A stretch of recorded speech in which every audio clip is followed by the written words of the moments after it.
Hi guys, welcome back to my channel. I just choked on my own spit. I'm Chris, and yeah, this is my channel. Today we are talking trauma recovery. We're continuing the series on what it means to heal from trauma. And the question today is, am I a survivor of trauma?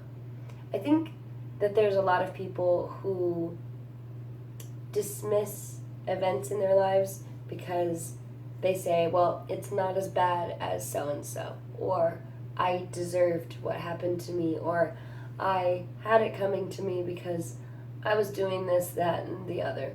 Or, in the opposite direction, where we see people who have been victimized clinging to their trauma, where they're accusing everything around them of being the perpetrators of their trauma, when actually it's because there's a deeply rooted traumatization that keeps on manifesting. So the person keeps getting themselves into situations that are traumatic. And that person, by the way, is still a victim of trauma as well, even if they are, quote unquote, putting themselves in those situations. So yes, this is a safe space. I'm going to be talking about some pretty intense stuff today, and I want you to know that before getting into the video. So this is your trigger warning. Let's talk. Question number 1, am I a survivor of trauma, specifically sexual assaults, if the person was my partner? Yes. Now, the other question is your partner an assailant, or is there something deeply rooted that is being triggered when you are making love to them? So there can be abusive partners who are point blank abusing their partners. There's also times where a person is entering into intimacy with someone when they're not ready to, and the event is traumatizing. Both are traumatizations. Both circumstances bring up similar things. So it's like if a person is making love to their partner and their loved one is being really sweet and loving and asking for consent, and the person with them, say you, are giving that consent, but you don't feel it in your heart of hearts, your partner shouldn't be incarcerated for trying to have sex with you, but that doesn't mean that the event itself isn't traumatizing, because you are somehow something in you is not connecting, and the event feels traumatizing. There's also abusive situations where the partner is abusive to their loved one, and you are scared to say no, or feel like you don't have the freedom to say no. In this case, that partner is guilty of abusing you. So in both cases, you're being abused in the sense of, in both cases you're being traumatized, but in not both places is the perpetrator of that trauma guilty of being an abuser. So they just may be unaware that the event that's happening is traumatizing you, and you're valid in both of those situations. Number 2, am I a victim of traumatization if I flirted with a person earlier in the evening and later changed my mind? Yes, it is traumatic. I have been in that situation where I realized that I thought I was joking. I thought that I was like flirting in a way that wasn't going to lead anywhere. And even if I thought it was going to lead somewhere, it still would not be okay for that person to continue after I then say no. So yes. I'll say it over and over and over again, because as much as we've had the conversation happening, these events are still happening. and we are still having the conversation, and I would like to add my voice to it as someone who is a survivor. And I am a survivor as someone who was not squeaky clean innocent when I was traumatized, and a lot of people blamed me for what happened in the event, and not only did not have sympathy for me, but also accused me of being a slut, accused me of lying, and accused me of looking for attention when I was grieving my own pain and trauma. I was trying to process it, and people thought not only that did I lie about the initial event, but that then I was looking for attention and trying to get love and sympathy for me by like crying and being disturbed, and then continuing to do drugs. And eventually I just started acting out because nothing I was doing was correct anyway. I had asked for help and people didn't believe me.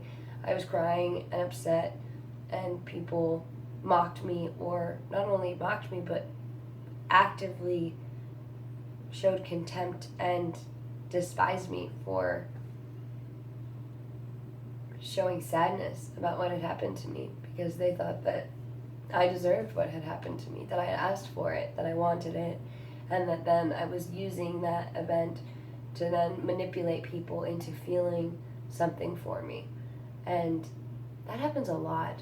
I've been accused of manipulation when I'm just not being manipulative, because I was young and confused and made decisions that were stupid.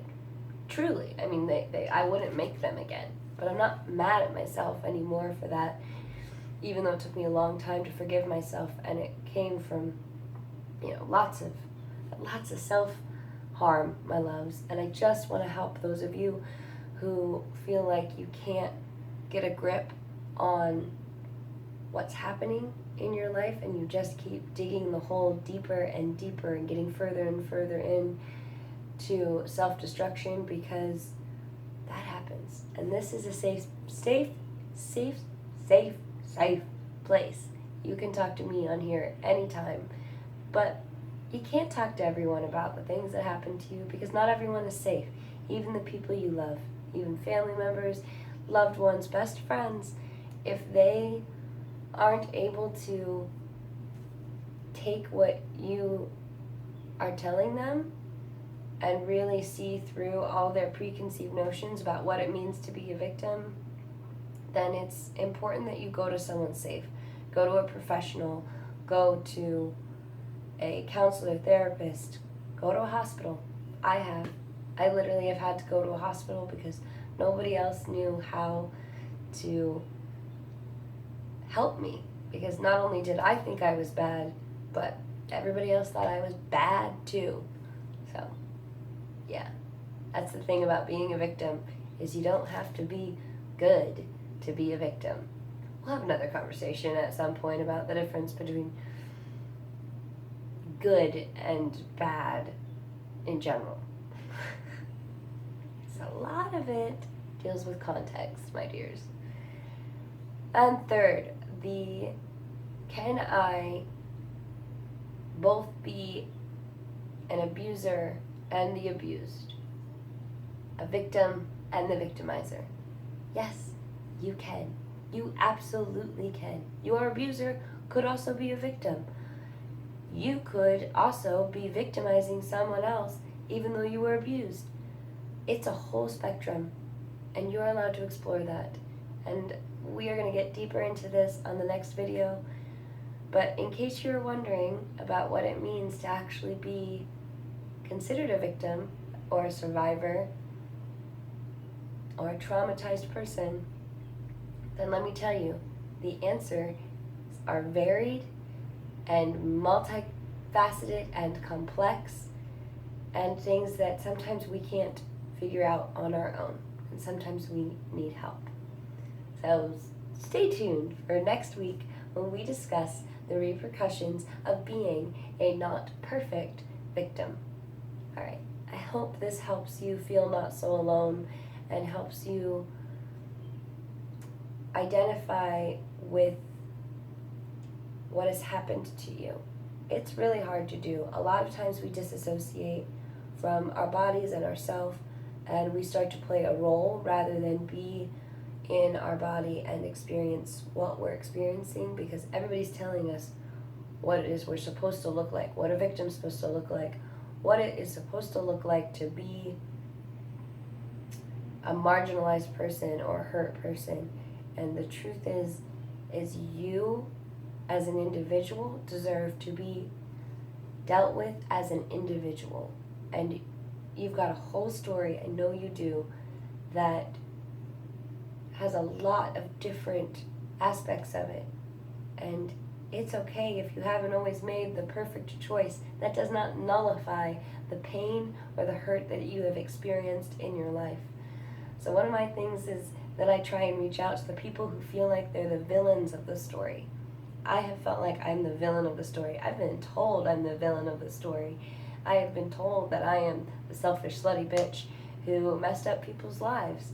And there is a certain amount of personal accountability that we all have to take, but that doesn't mean we should be talking about ourselves in such harsh terms. So if that identifies with you in any way where you feel like you speak about yourself in a way that is demeaning or hateful, then I really hope that you stay tuned for the remainder of my videos on what it means to be a victim and a survivor. And I welcome all people here. All people. Even if you were someone that perpetuated harmful behaviors in this world, I want you here, because I want you to have a chance to see maybe what your victims felt like, and also you may realize that you have been victimized as well.